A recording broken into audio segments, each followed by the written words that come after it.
رکھا جب میرے نبی نے دنیا میں قدم، پتھر بھی کلمہ پڑھ کر مسلمان ہو گئے۔ ناظرین، سیدہ آمنہ رضی اللہ تعالی عنہا فرماتی ہیں کہ جب میرا بچہ میرے پیٹ میں تھا تو بڑی عجیب عجیب چیزیں دیکھتی تھی۔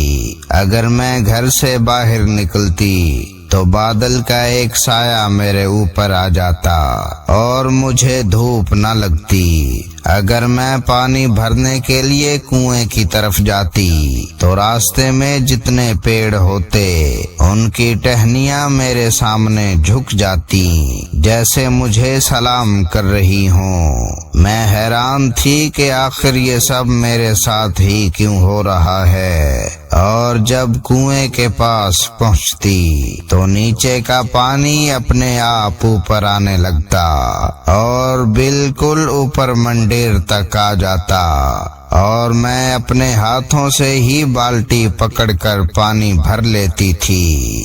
مکہ کی عورتیں مجھے کنویں کے پاس کھڑے رکھتی تھیں اور مجھے جانے نہیں دیتی تھیں۔ وہ کہتی تھی کہ اے آمنہ، تم تھوڑی دیر اور کھڑی رہو، ورنہ تمہارے جانے سے یہ پانی ابھی نیچے چلا جائے گا اور پھر ہمیں پانی بھرنے میں بہت تکلیف ہوگی۔ اس طرح سیدہ آمنہ رضی اللہ تعالی عنہا فرماتی ہیں کہ میں عورتوں سے سنا کرتی تھی کہ جب بچہ پیٹ میں ہوتا ہے تو ماں کو بہت زیادہ تکلیفیں جھیلنی پڑتی ہیں۔ کبھی ہاتھ پاؤں میں درد، کبھی سر میں درد، کبھی الٹی ہونا، کبھی بخار ہونا اور کبھی چڑچڑاپن آ جانا۔ یہ ساری باتیں سن کر مجھے اپنے بارے میں بڑی حیرانی ہوتی تھی کہ مجھے تو ان 9 مہینوں میں کوئی ایسی تکلیف دیکھنے کو نہ ملی، یہاں تک کہ جب تک میرا بچہ میرے پیٹ میں رہا تو میرے سر میں درد تک نہ ہوا۔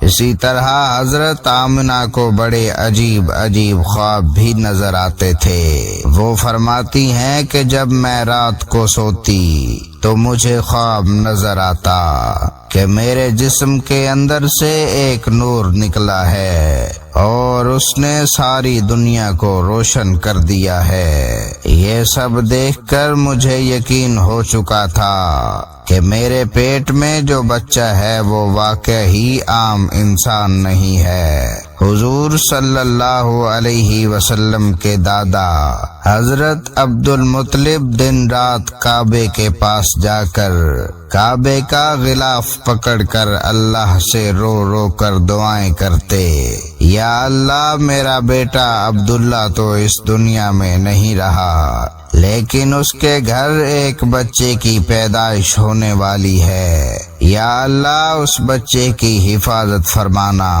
اور میرے عبداللہ کی نسل باقی رکھنا۔ حضور صلی اللہ علیہ وسلم کے سارے چچا اسی انتظار میں رہتے تھے کہ ہمارے بھائی عبداللہ کے گھر بچہ کب پیدا ہوگا۔ یہودیوں کی کتاب توریت میں لکھا ہوا تھا کہ جب آخری نبی آئے گا تو اس کے پیدا ہونے سے 10 دن پہلے آسمان پر ایک لال رنگ کا ستارہ نکل کر چمکنے لگے گا۔ تو جب حضور صلی اللہ علیہ وسلم کی پیدائش کے 10 دن بچے تو آسمان پر وہ ستارہ نکل آیا۔ اسے دیکھ کر یہودیوں میں بھگدڑ مچ گئی اور ان کے عالموں نے سارے یہودیوں کو جمع کیا اور کہا، دیکھو آسمان پر لال تارا چمکنے لگا ہے، اس کا مطلب ہے کہ وہ آخری نبی آنے والا ہے۔ جا کر معلوم کرو کہ اس وقت مدینے میں کس کے ہاں بچے کی پیدائش میں 10 دن بچے ہیں۔ یہودیوں نے جا کر مدینے میں معلوم کیا تو وہاں بہت سی عورتیں حمل سے تھیں، لیکن ابھی کسی کا وقت قریب نہیں آیا تھا۔ کسی کے 2 مہینے باقی تھے تو کسی کے 4 مہینے۔ ان یہودیوں نے آ کر اپنے عالموں کو بتایا کہ مدینے میں ایسا کوئی بچہ پیدا ہونے والا نہیں ہے تو ان کے عالموں نے کہا کہ اب مکہ میں جا کر دیکھو۔ تو سارے یہودی مکہ پہنچے اور آ کر معلوم کیا کہ وہاں کس کے گھر بچے کی پیدائش ہونے والی ہے۔ ان لوگوں نے بتایا کہ ہاں، یہاں مکہ میں 5 عورتیں ایسی ہیں جن کے گھر بچے کی پیدائش ہونے والی ہے۔ تو ان یہودیوں نے کہا کہ نہیں، ایسے بچے کی پیدائش کہ جس کا باپ وفات پا چکا ہو، یعنی جس کا باپ اب اس دنیا میں نہ رہا ہو۔ لوگوں نے بتایا کہ ہاں، عبد المطلب کا پوتا پیدا ہونے والا ہے۔ اس بچے کے باپ عبداللہ کی ابھی کچھ مہینے پہلے وفات ہو گئی تھی۔ یہ سن کر یہودیوں کی ہائے نکل گئی اور وہ سب روتے چلاتے اپنے عالموں کے پاس پہنچے اور کہا، ہائے افسوس، آج نبوت یہودیوں سے نکل کر مکہ والوں میں پہنچ چکی ہے۔ وقت یوں ہی گزرتا گیا اور آخر وہ دن آیا جس کا سبھی کو بے صبری سے انتظار تھا، جس کا انتظار آسمان و زمین، چرند پرند، ہر مخلوق کر رہی تھی۔ آج اس بچے کی پیدائش ہوئی جس کی وجہ سے اس دنیا کو بنایا گیا۔ اگر وہ نہ ہوتا تو شاید کچھ بھی نہ ہوتا۔ آج اس بچے کی پیدائش ہوئی جس کے لیے چاند کے 2 ٹکڑے کر دیے گئے۔ آج اس بچے کی پیدائش ہوئی جس کی خاطر سورج کو اپنی جگہ پر روک دیا گیا اور اللہ نے حکم دے دیا کہ اے سورج ابھی مت ڈوبنا، کیونکہ میرے حبیب صلی اللہ علیہ وسلم نے ابھی عصر کی نماز نہیں پڑھی ہے۔ آج اس بچے کی پیدائش ہوئی جس کے پاس ساری زندگی میں جبرائیل علیہ السلام 26,000 بار آئے۔ رات کا وقت ہو چکا تھا۔ سیدہ آمنہ رضی اللہ تعالی عنہا کے پیٹ میں ہلکا سا درد اٹھا اور ان کو محسوس ہوا کہ شاید آج میرے بچے کی پیدائش ہونے والی ہے۔ تو انہوں نے حضرت عبد المطلب کو اس بات کی خبر کر دی۔ حضرت عبد المطلب نے اپنے محلے کی ایک دائی حضرت شفا کو اپنے پاس بلایا اور کہا کہ آج رات تم آمنہ کے ساتھ ہی رہو، کیونکہ میرے بیٹے عبداللہ کے گھر آج بچہ پیدا ہونے والا ہے۔ رات گزرتی گئی، چاند بھی کہیں خاموش ہو کر بادلوں میں چھپ گیا۔ سیدہ آمنہ رضی اللہ تعالی عنہا فرماتی ہیں کہ جس رات میرے گھر بچے کی پیدائش ہوئی تو اس دن میرے گھر میں غریبی کا یہ عالم تھا کہ ہمارے ہاں چراغ میں تیل جلانے کے لیے بھی پیسے نہیں تھے۔ اس غریبی میں ہمارے آقا صلی اللہ علیہ وسلم اس دنیا میں تشریف لائے۔ اس رات حضرت عبد المطلب اور ان کے سارے لڑکے گھر کے باہر بیٹھے رہے کہ اگر میرے بھائی عبداللہ کی بیوی کے ساتھ کوئی بھی حادثہ ہو تو ہم فوراً ان کے لیے علاج کا انتظام کریں گے۔ پوری رات کوئی بھی نہیں سویا۔ رات ڈھلتی جا رہی تھی، چاند بھی خاموش ہو کر ڈوب چکا تھا، ہر طرف اندھیرا ہی اندھیرا تھا، گھر کے اندر بھی اندھیرا، گھر کے باہر بھی اندھیرا۔ سحری کا وقت ہو چکا تھا کہ اچانک حضرت آمنہ کے پیٹ میں ہلکا سا درد اٹھا اور وہ سمجھ گئیں کہ بچے کی پیدائش ہونے والی ہے۔ انہوں نے دائی شفا کو آواز دے کر کہا کہ مجھے درد ہو رہا ہے۔ 1 گھنٹہ پیدائش کو گزرا اور پھر صبح ہونے سے پہلے ہمارے آقا صلی اللہ علیہ وسلم اس دنیا میں تشریف لائے۔ حضور صلی اللہ علیہ وسلم کی پیدائش پر 3 باتیں بڑی عجیب ہوئیں۔ جنہیں دیکھ کر دائی شفا بھی حیران رہ گئی۔ پہلی چیز کہ جب بچہ پیدا ہوتا ہے تو اس کی ناف ماں کی آنت سے جڑی ہوئی ہوتی ہے، لیکن ہمارے حضور صلی اللہ علیہ وسلم کی ناف ماں کی آنت سے بالکل الگ تھی۔ دوسری چیز کہ جب بچہ پیدا ہوتا ہے تو اس کے ساتھ بہت زیادہ گندگی نکلتی ہے، لیکن ہمارے آقا صلی اللہ علیہ وسلم جب پیدا ہوئے تو اندر سے غلاظت کا ایک قطرہ بھی نہیں نکلا۔ تیسری چیز جب لڑکا پیدا ہوتا ہے تو اس کا ختنہ نہیں ہوا ہوتا، لیکن ہمارے پیارے آقا صلی اللہ علیہ وسلم جب پیدا ہوئے تو آپ صلی اللہ علیہ وسلم کا ماں کے پیٹ کے اندر ہی ختنہ ہوا تھا، دنیا میں آپ کا ختنہ نہیں کیا گیا۔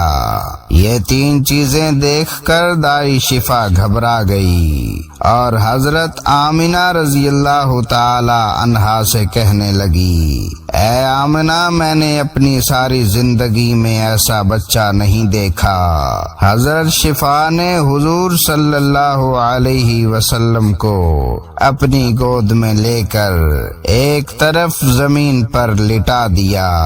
دائی شفا نے جیسے ہی حضور صلی اللہ علیہ وسلم کو زمین پر لٹایا تو حضور نبی کریم صلی اللہ علیہ وسلم نے ایک جھٹکے سے کروٹ بدلی اور گھٹنے ٹیک کر سجدے میں چلے گئے۔ یہ دیکھ کر سیدہ آمنہ رضی اللہ تعالی عنہا کی حیرانی کی انتہا نہ رہی۔ پورے 15 منٹ تک حضور نبی کریم صلی اللہ علیہ وسلم سجدے میں رہے اور پھر اپنا سر اٹھا کر آسمان کی طرف انگلی سے اشارہ کیا اور ساری دنیا کو بتا دیا کہ اے لوگو، اس دنیا کو پیدا کرنے والی ذات صرف اللہ ہی کی ہے۔ حضرت آمنہ رضی اللہ تعالی عنہا فرماتی ہیں کہ میں نے اپنے بچے کو اپنی گود میں لیا تو اچانک کیا دیکھتی ہیں کہ آسمان کے تارے زمین کے قریب ہوتے چلے جا رہے ہیں اور پھر اچانک ایک بادل کا سایہ میرے کمرے کے اندر آیا اور پھر میری گود سے میرا بچہ اس بادل کے سائے میں غائب ہو گیا۔ اس بادل کے اندر سے ایک آواز آنے لگی، اے جبرائیل علیہ السلام، اس بچے کو ساری دنیا کے چکر لگواؤ، سارے نبیوں کی خوبیاں دو، یوسف کی خوبصورتی دو، اسے ایوب کا صبر دو، اسے ابراہیم کی دوستی دو، اسے داؤد کی میٹھی زبان دو۔ اور پھر حضرت آمنہ رضی اللہ تعالی عنہا فرماتی ہیں کہ تھوڑی دیر بعد وہ بادل کا سایہ ختم ہو گیا اور میں دیکھتی ہوں کہ میرا بچہ میری گود میں لیٹا ہوا تھا۔ صبح ہونے والی تھی۔ دائی شفا نے باہر نکل کر حضور صلی اللہ علیہ وسلم کے دادا حضرت عبد المطلب کو خوشخبری سنائی اور کہا، اے عبد المطلب، تجھے پوتا مبارک ہو۔ یہ سن کر رات بھر کے جاگے حضرت عبد المطلب کی ساری تھکن جیسے ایک پل میں ختم ہو گئی ہو اور وہ اتنا زیادہ خوش ہوئے کہ ان کی آنکھوں سے آنسو بہنے لگے اور دائی شفا سے کہا کہ جلدی سے مجھے میرا پوتا لا کر دو۔ دائی شفا جیسے ہی حضور صلی اللہ علیہ وسلم کو باہر لے کر آئی تو نظر پڑتے ہی سب کے ہوش اڑ گئے۔ اس قدر خوبصورت بچہ آمنہ کے گھر میں پیدا ہوا ہے۔ سارے چچا بھی اپنے بھتیجے کو دیکھ کر بہت زیادہ خوش ہوئے، یہاں تک کہ جب ابو لہب کی باندی سویبہ نے جا کر ابو لہب کو خوشخبری سنائی کہ اے ابو لہب، تجھے بھتیجا مبارک ہو، تو یہ سن کر ابو لہب انتہائی لحاظ زیادہ خوش ہوا کہ اس نے اپنی باندی سویبہ سے کہا، جا میں نے تجھے بھتیجے کی خوشی میں آزاد کر دیا۔ حضرت عبد المطلب بہت بوڑھے ہو چکے تھے، لیکن پھر بھی مارے خوشی کے اپنے پوتے کو گود میں لیے کعبے کی طرف دوڑتے چلے جا رہے تھے۔ سارے مکہ والے بھی خوشی سے نعرہ لگاتے ہوئے حضرت عبد المطلب کے پیچھے چل رہے تھے۔ کعبہ کے پاس پہنچ کر عبد المطلب نے اللہ سے دعا مانگی کہ اے اللہ میرے پوتے کو سلامت رکھنا اور اسے زندگی میں بہت بڑا انسان بنانا۔ شاید عبد المطلب کو یہ نہیں پتا تھا کہ ان کا پوتا تو وہ انسان ہے جس کی خاطر اس دنیا کو بنایا گیا ہے۔ ان کا پوتا اتنا بڑا انسان ہے کہ اللہ نے معراج کے موقع پر زمین سے اٹھا کر 7ویں آسمان پر اپنے سامنے بٹھایا اور اس سے باتیں کی۔ ان کا پوتا وہ انسان ہے جسے مایوس دیکھ کر اور اس کی آنکھوں میں آنسو دیکھ کر آسمانوں پر تہلکا مچ جاتا تھا۔ حضرت عبد المطلب نے کعبے کا غلاف پکڑ کر اپنے پوتے کے لیے دعائیں مانگی اور پھر انہوں نے پوتے کا نام محمد رکھا۔ محمد کا مطلب ہوتا ہے کہ جس انسان کی بہت زیادہ تعریف کی جائے۔ یہ نام سن کر مکہ والے کہنے لگے، اے عبد المطلب یہ کیسا عجیب سا نام تم نے اپنے پوتے کا رکھ دیا ہے، ہم نے تو آج تک ایسا نام نہیں سنا۔